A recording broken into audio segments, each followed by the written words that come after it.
Assalamualaikum warahmatullahi wabarakatuh. Halo teman-teman semuanya, pada kesempatan kali ini kami dari kelompok 3 Pendidikan Gizi akan membahas mengenai perilaku dan sosial budaya yang membantu terjadinya masalah gizi dan kesehatan. Sebelum itu, izinkan kami memperkenalkan diri terlebih dahulu. Kami dari kelompok 3 yang beranggotakan Vina Khiaroh, Reza Permatasari, dan juga saya sendiri, Safira Abdillah. Pengertian perilaku. Menurut Suparyasa 2012, perilaku adalah kegiatan-kegiatan manusia atau makhluk hidup yang dapat dilihat secara langsung dan atau untuk melihatnya diperlukan peralatan atau teknologi khusus. Contoh kegiatan yang dapat dilihat secara langsung, misalnya berjalan, berlari, makan, dan kegiatan yang tidak dapat dilihat secara langsung, misalnya kerja jantung. Menurut Aswar 1995, psikologi memandang perilaku manusia atau human behavior sebagai reaksi yang dapat bersifat sederhana maupun bersifat kompleks. Nah, jadi saya akan membahas mengenai pengertian perilaku makan. Nah, pengertian perilaku makan menurut Nota Atmojo 2007, pengertian perilaku makan itu adalah respon seseorang terhadap makanan sebagai kebutuhan vital bagi kehidupan. Nah, perilaku ini meliputi persepsi, pengetahuan, sikap, praktik terhadap unsur-unsur makanan, baik dari zat gizinya, pengolahannya, dan lain-lain. Faktor-faktor yang mempengaruhi perilaku makan. Perilaku makan dapat mempengaruhi masalah gizi dan kesehatan karena mempengaruhi asupan zat gizi yang dikonsumsi. Perilaku makan dipengaruhi oleh dua faktor utama, yaitu pertama, faktor fisik. Faktor fisik terdiri dari produksi, penyimpanan, pengawetan, distribusi, dan penyiapan atau pemasakan bahan makanan. Yang kedua yaitu faktor budaya. Faktor budaya terdiri dari status sosial, makanan khusus, perayaan, dan etika. Selanjutnya, ada dua faktor yang mempengaruhi perilaku konsumsi makanan atau gizi, menurut Kos dan Kop dalam buku Suparyasa, yaitu yang pertama, wawasan terhadap arti atau nilai tindakan. Dipengaruhi oleh yang pertama kemiskinan atau ekonomi. Yang dimaksud di sini adalah seseorang yang berekonomi rendah akan memandang makanan hanya sebagai pemenuhan kebutuhan biologis. Sedangkan orang yang memiliki ekonomi tinggi atau berkecukupan akan memandang makanan tidak hanya untuk memenuhi kebutuhan biologis, tapi juga sebagai status sosialnya. Kedua, pengalaman-pengalaman yang telah diperoleh sebelumnya. Seseorang yang telah memiliki pengalaman untuk mendapatkan pelayanan gizi dan kesehatan, maka wawasan terhadap gizi dan kesehatannya pun akan menjadi lebih baik. Kemudian yang ketiga, wawasan terhadap keberhasilan tindakan.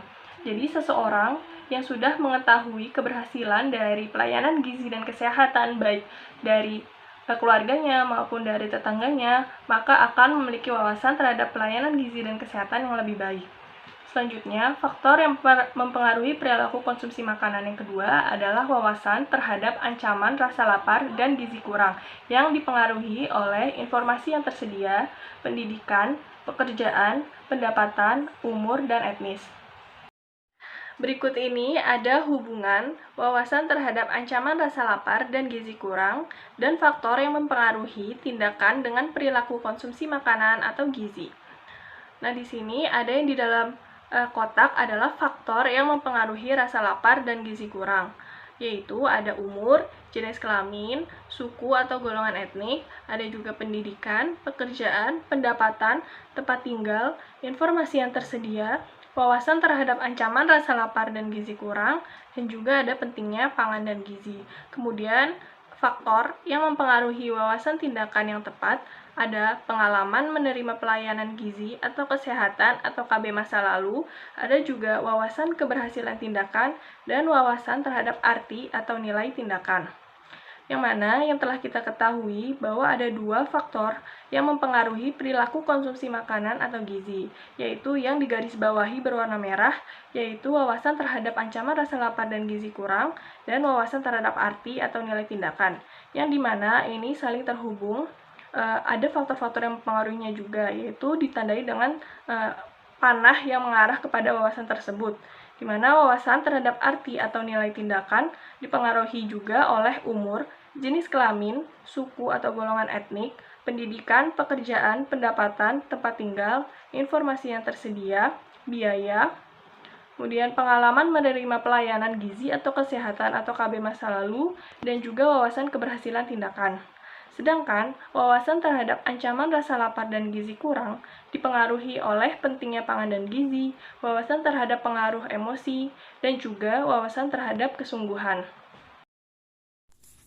Untuk mencapai tujuan daripada pendidikan gizi, yaitu menciptakan status gizi yang baik, maka dibutuhkan penerapan perilaku makan yang baik dengan intervensi dan kebijakan yang baik. Nah, adapun intervensinya itu dia terdiri dari ada unsurnya itu ada organisasi. Dalam bentuk intervensinya itu pelayanan umum yang dimana akan mendorong, dengan dorongan tersebut akan terjadi pembangunan biologi atau adaptasi yang akan menciptakan status gizi yang baik. Nah, selanjutnya ada saluran ini ada KIE yang dimana akan meningkatkan untuk tujuan itu pengembangan dan perubahan untuk status gizi yang lebih baik. Nah, kemudian ada lingkungan kebijakan. Nah, lingkungan kebijakan ini intervensinya dalam bentuk peraturan dan ketentuan yang dimana berfungsi untuk melindungi, memperkuat, dan untuk menciptakan pengembangan lingkungan yang lebih kondusif untuk menciptakan status gizi yang lebih baik. Sekian penjelasan dari materi kelompok 3. Jika ada kritik, saran, maupun pertanyaan bisa untuk didiskusikan. Terima kasih atas perhatiannya. Kurang lebihnya mohon maaf. Wassalamualaikum warahmatullahi wabarakatuh.